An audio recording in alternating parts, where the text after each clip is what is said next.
What's up guys, Stark here. In today's character spotlight we are taking a look at Hans Christian Andersen, who many people call the knockoff Waver, although I really don't see that comparison at all.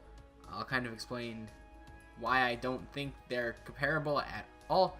But yeah, so his pictures have been on the screen. He's got some pretty solid artwork. Not much else to talk about here. He is a 2-star servant, but he is pretty good, don't get me wrong. I don't think the comparison between Waver is accurate, but he is very good for a 2-star. So yeah, he is a caster, so he will be effective against assassins, weak to riders, and at level 65, his max stats are going to be 5,758 attack and 8,484 HP.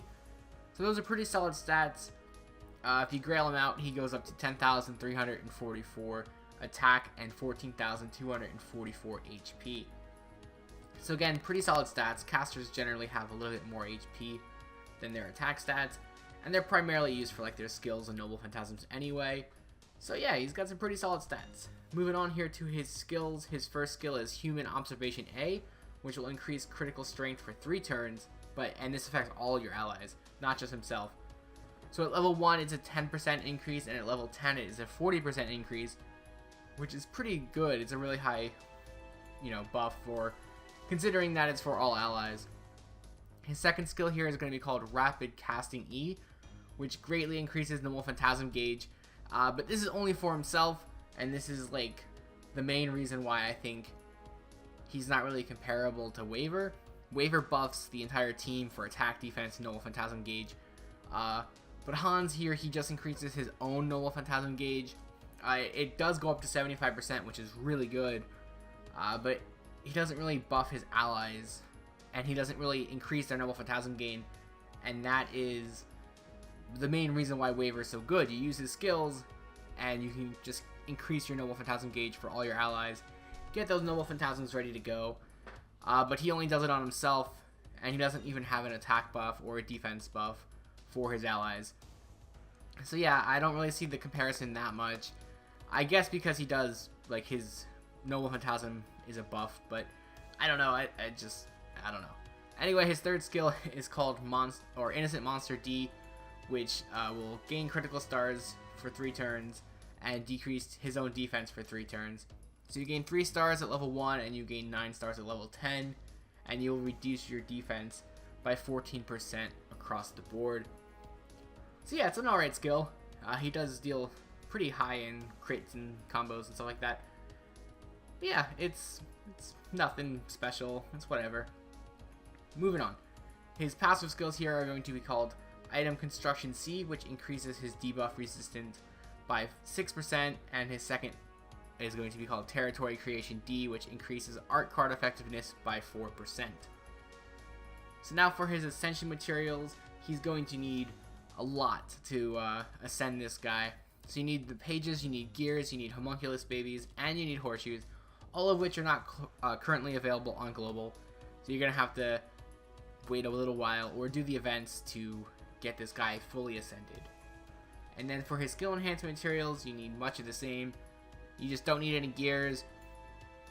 Again, though, they are extremely limited at the moment on global, so you're probably not going to max this guy's skills out anytime soon.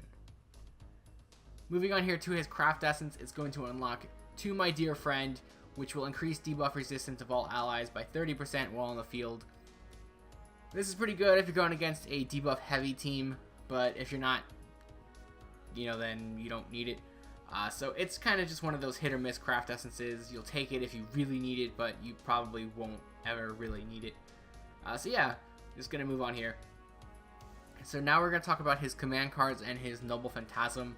So he has 1 quick, 3 arts, and 1 buster, so you primarily want to use him in an arts team. You can throw him in a quick team as well, because he does have some skills that play into crits and stuff like that.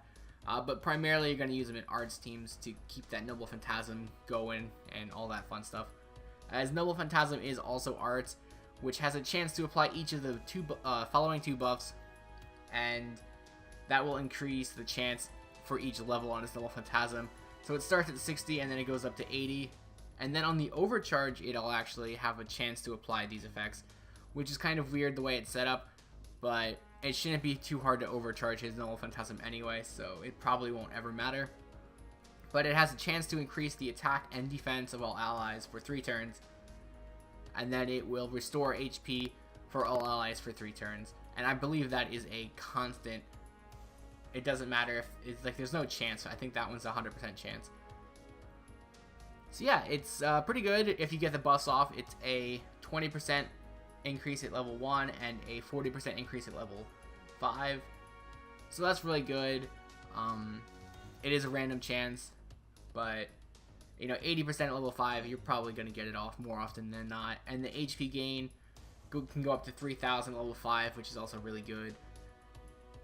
And then if you do his interlude quest, you have a chance to add another buff into the mix here with critical star drop rates being added on as well. But other than that, everything else stays the same. So it's a good Noble Phantasm, a very good Noble Phantasm. And the fact that his second skill, when maxed out, will basically just hand you his Noble Phantasm. You're going to be using it quite often. So yeah, it's really nice. Like I said, though, it's not. I don't really think it's really comparable to Waver.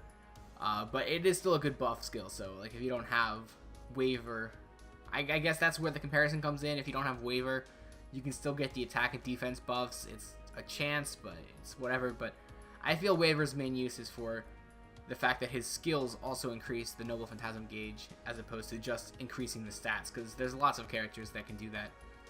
But yeah, I'm done ranting about his Noble Phantasm. It's not really a rant, but I'm kind of just going on about pointless stuff. Anyway, the craft essences you can use on him. You don't really need Kaleidoscope if you have his skill maxed, but if you don't have it maxed, you could always throw that on there until you max his skill and then get the buffs and all that stuff going as soon as possible. You could also use the craft essences for quick or arts card increase rather. So you can use projection for the 15% increase, or you could use formal craft for the 25% increase as well. So that's pretty much going to wrap up the video here for Hans. Again, I'm not sure who I'll be doing tomorrow. I probably won't ever have like an actual like list of things I'm going to do. I'm just kind of going through the list, seeing which ones I want to do, kind of seeing what you guys say in the comments and picking one of those. Maybe I'll do the Regent. I don't know. Maybe. I'll have to do them eventually. So I'm going to leave you guys here with Hans's Noble Phantasm, and I will see you guys tomorrow. ではお前の人生を書き上げよう。タイトルはそうメルヘン・マイネス・レーベンスだ。